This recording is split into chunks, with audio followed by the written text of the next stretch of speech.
Hi everyone, I am Becky Mayer and I did my collections management final assignment on the Detroit resources available at the University of Windsor's Leddy Library.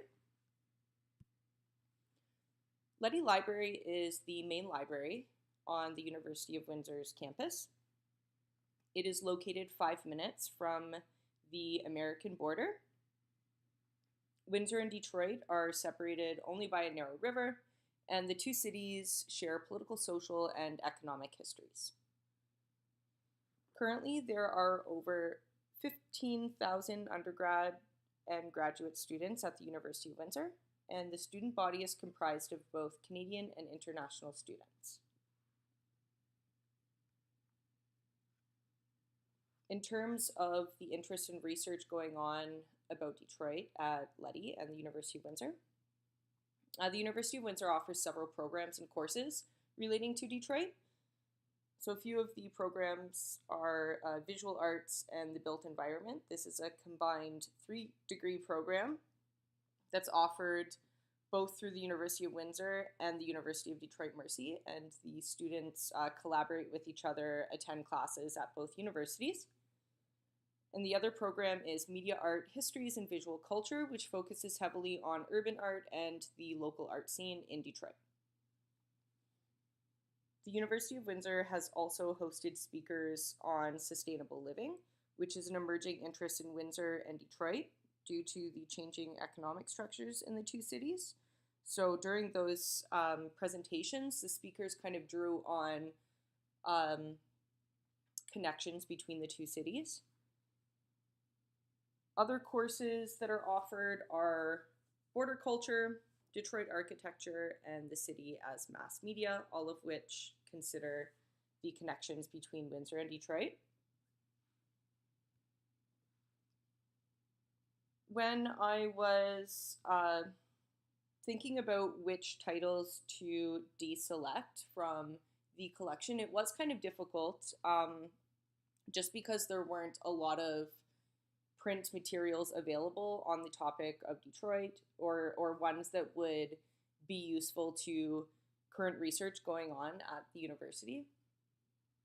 So when I was finding material to add to the collection, I thought about the authors. So I wanted them to be diverse and to have different experiences within Detroit. I hoped that the resources would all be written within the last 5 years, just because a lot of changes have been going on in the city.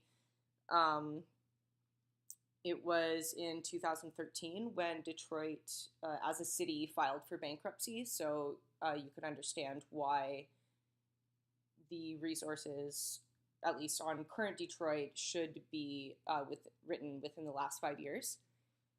I also hope to find some comparisons of old Detroit and what people call new Detroit, so the revitalized city and as a result gentrified areas in the city as well.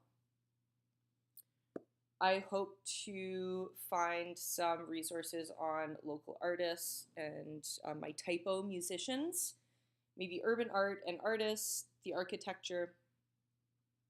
Also how the Detroit experience compares to experiences elsewhere, so other places in the US, throughout North America, or the world.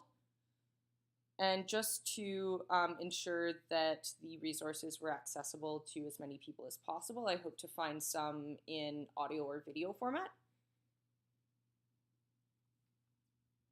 And I considered knowledge of current or previous research that librarians may have at Leddy Library on Detroit topics. Some challenges that I experienced and that I considered maybe I would experience in the field was that, as I mentioned, I had a difficulty in deselecting materials just because there weren't too many available. It was difficult to weed out certain titles being remote compared to how I would do an in-person analysis. There are varying assumptions of Detroit, so I had to take those into consideration. I wanted to kind of weed out the biased resources. Detroit kind of experience, at least in terms of um, literature and research, there were some forgotten years. So there wasn't a whole lot written between maybe 1987 to the early 2000s, which that may have had something to do with the limited amount of print resources at the library. Um, Academic elitism is a huge thing in terms of resources on Detroit. So I found that the university had a lot of resources written by people who may not have even lived in Detroit, didn't spend a lot of time there, but they had a lot of opinions of what was going on just based on uh, their own assumptions of how a city should be. So that kind of created these different connotations regarding terminology. So people talk about revitalization and revitalizing the city that was not up to standards, you know, in terms of the rest of the United States, versus gentrification. So there were people living in Detroit. They had experiences, and now all of that is changing. Some surprises that I experienced were as Detroit kind of develops as a new city, people are becoming more and more interested in it as a success story, so more resources are being published. A lot of these resources, at least the ones that I selected, talked about community building and focusing on how people can work together to overcome the challenges that are still being faced by many people in Detroit. And with the research and with the topics, it kind of shows students and faculty what opportunities they have to make connections with individuals and groups across the river. And I think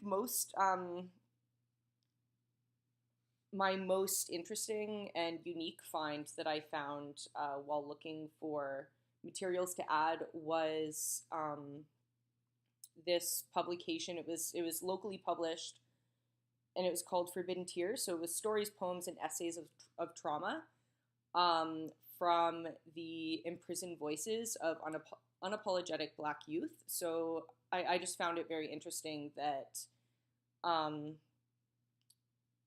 in terms of experiences, these imprisoned youth were given voices to speak out about what their experiences are. And that is my presentation. Thank you very much for listening.